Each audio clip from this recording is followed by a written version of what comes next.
Okay, this is part 3. We're on slide 33, page 508 in the textbook. More drugs, but with different mechanisms of action. These next set of drugs, they interfere with protein synthesis.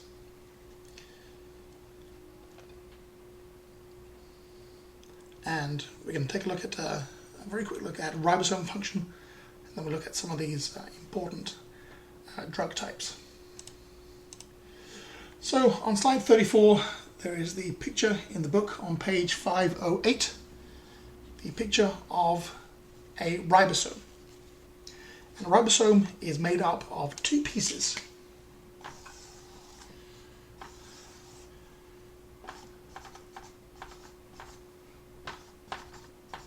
Made up of a large subunit and a small subunit. Now, one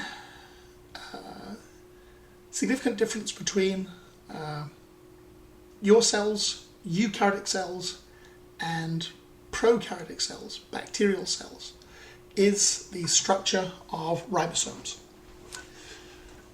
Prokaryotes have what are called 70S ribosomes. Eukaryotes have what are called 80S ribosomes. So their ribosomes have a different structure. Functionally, they are the same. They do the same job and they do it in the same way. But that does give us a good, or indeed a target. We're looking for differences between bacteria and humans. The first very obvious difference was peptidoglycan cell walls. The next difference here is the difference in ribosomes.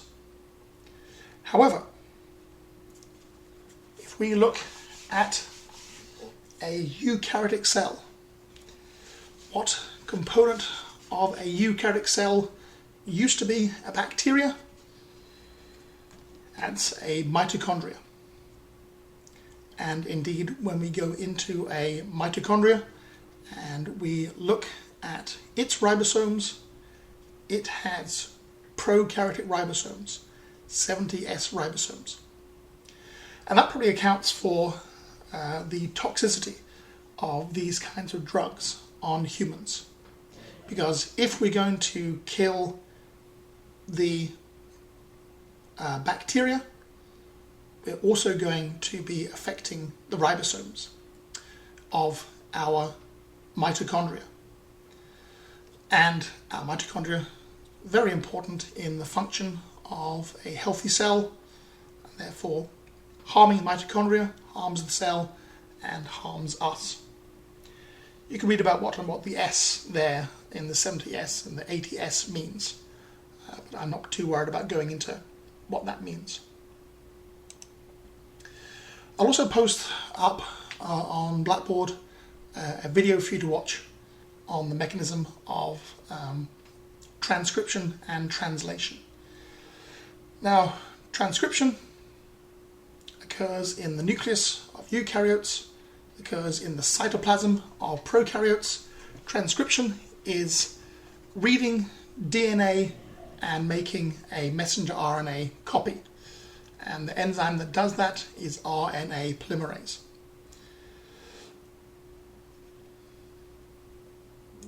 Hopefully, you should have heard of RNA polymerase. You should know the fundamentals of how it works already, so I'm not going to spend too much time looking at RNA polymerase. It's the ribosome itself that we're going to take a look at. How does the ribosome work? The ribosome has a couple of different regions. It has that large subunit and the small subunit. In fact, there we go. There's my link to the video you can watch on slide 36, showing the different binding sites. We have our ribosome.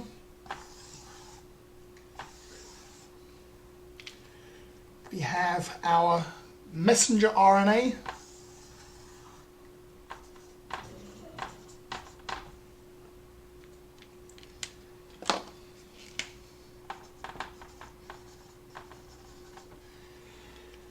have these things called transfer RNAs.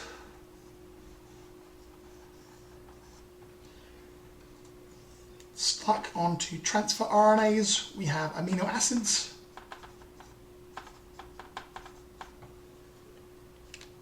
And through this process of, again, shape matching, we have the letters of our messenger RNA.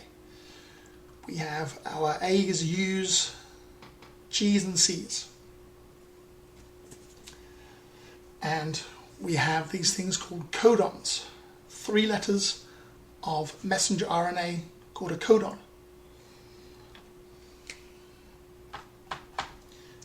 Correspond with 3 letters on our transfer RNAs called an anticodon. And we have 20 different kinds of amino acids. So the DNA sequence in the gene is turned into a messenger RNA sequence through transcription. And now our ribosome is going to facilitate the translation. We have the language of nucleic acids. We have the language of amino acids in our proteins.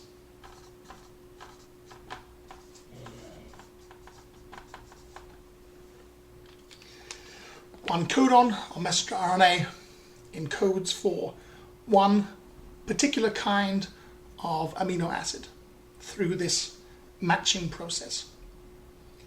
Those amino acids are bonded together by the ribosome through these things called peptide bonds, and they form these long chains of amino acids. The particular chains, or indeed each particular amino acid, has its own set of chemical properties.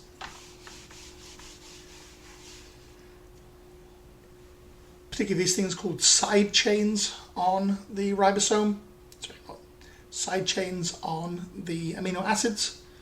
And it's those side chains that cause the stringy sequence of amino acids to fold up in various different ways into our 3D protein.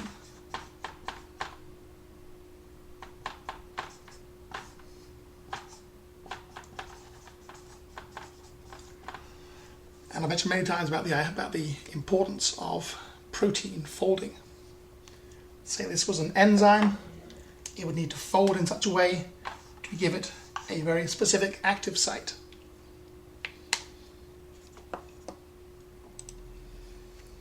So, how ribosomes work, this should be knowledge that you already have. If you aren't comfortable with the principles of transcription and translation, there is a section in the textbook, and there's lots of stuff you can investigate to understand that process. Okay, so on to the medications, on to slide 37. Our first kind of drug is called an aminoglycoside.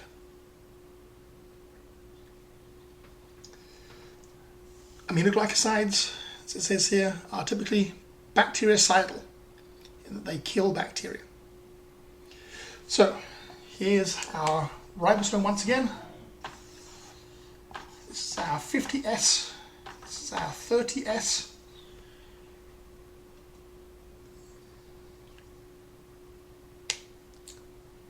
You'll see that our aminoglycosides bind to the 30S unit.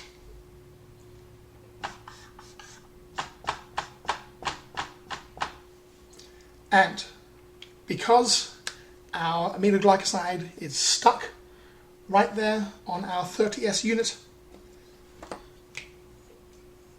if the ribosome then tries to read a piece of messenger RNA and it tries to pull in a transfer RNA, that transfer RNA is blocked from docking. So we are changing the shape of the ribosome. We are slapping this drug right here where the transfer RNAs carrying their amino acids would want to bind.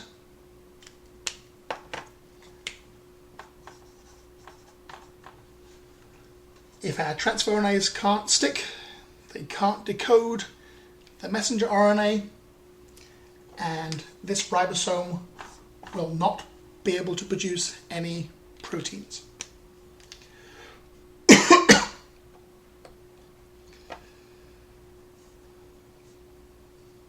This protein is an important enzyme, or indeed all proteins have very important functions in the cell.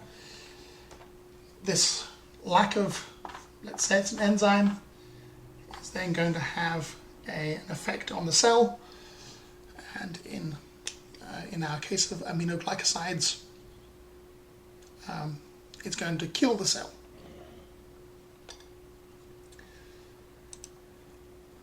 So, an example of an aminoglycoside is streptomycin.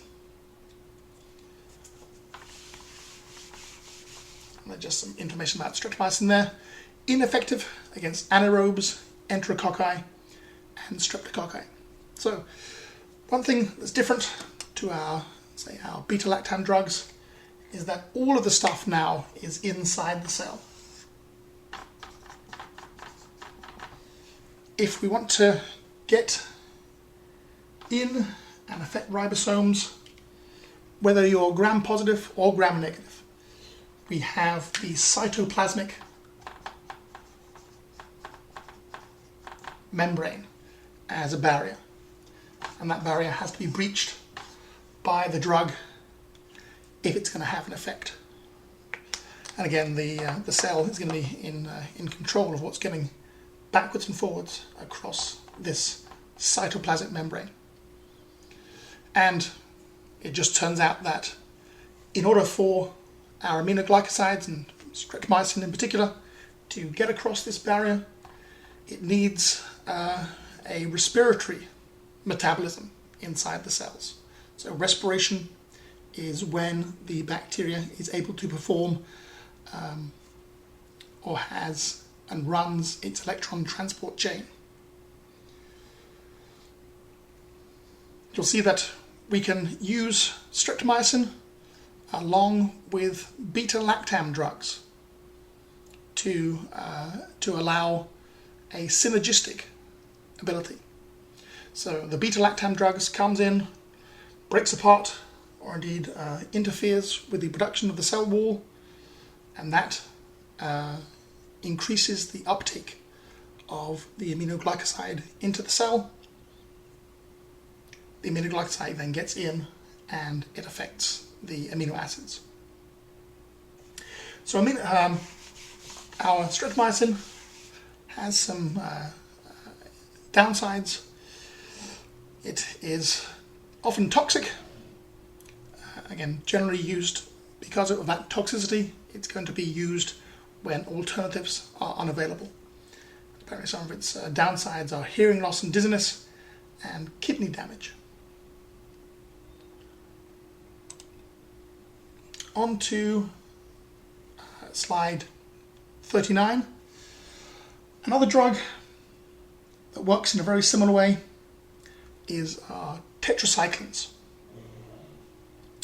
Our tetracyclines, though, are bacteriostatic because they reversibly bind to that 30S subunit. Our aminoglycosides were irreversible. Once they had stuck, they won't unstick. So as soon as they interfere with a ribosome, that ribosome is out of the game. It can't ever produce a functional protein. With our tetracycline, the drug can stick and it can unstick. So it isn't going to kill the cell, but it's going to have a serious effect on the cell's ability to grow. It'll be bacteriostatic. Tetracyclines are effective against gram-positives and gram-negatives. We'll talk about uptake and efflux later on. But one thing to note about tetracyclines, and in the book on page 508, if you give them to young children, they can get taken up into the calcium of the teeth, and then when the teeth are exposed to sunlight, the drug can be oxidized and you can get strange tooth discoloration when using tetracyclines. On to slide 40, another type of drug called a macrolide or a macrolide. The macrolides are bacteriostatic in that they don't kill, they just inhibit growth of bacteria. And the macrolides work by sticking to the 50S subunit.